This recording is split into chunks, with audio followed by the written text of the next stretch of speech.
A new threat is emerging in one of the world's most important shipping lanes. Yemen's Iran-aligned Houthi militia on Monday declared a naval blockade against Saudi Arabia. What does this latest escalation mean for the Iran conflict and for the global economy? Yemen sits on the Bab el-Mandeb Strait, a vital gateway to the Red Sea. Any disruption there could worsen the energy crisis and open a new front in the Iran-US conflict. Really, the knock-on implications are huge. Energy prices, food prices, cost of transport, inflation in general. The same as what we had at the beginning, but maybe just adding a little bit on because we've blocked another escape valve for energy.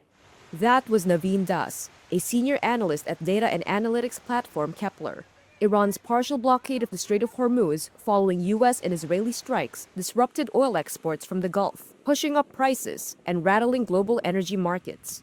Saudi Arabia responded by rerouting more than 70% of its crude exports through its Red Sea port of Yanbu, with shipments surging in recent weeks.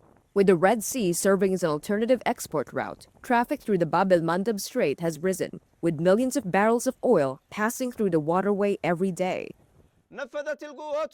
However, the Houthis said on Thursday they had struck 2 Saudi oil tankers in the Red Sea with drones and missiles, heightening fears of disruption to oil supplies.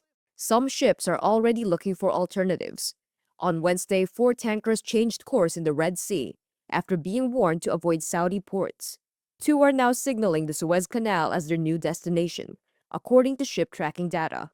Some of the more risk-tolerant shippers may continue to go via the Bab el-Mandeb and take the risk, but more likely is we'll see shipments rerouted north through the Suez Canal. So what that does is adds a lot of time for energy flows to Asia, as we need to go into the Mediterranean, around Africa, around the Cape of Good Hope, and that basically doubles journey times. Das says rerouting comes at a cost: longer journeys, higher freight rates, and smaller cargo volumes. As with a blockade of the Strait of Hormuz, any closure of the Bab el-Mandeb Strait would raise costs for consumers. Ultimately, the costs will be passed on to consumers.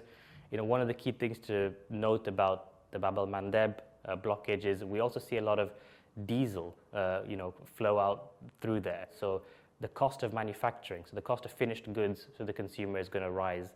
And if this blockage is maybe sort of a week or 2, we could maybe ride past the worst of it.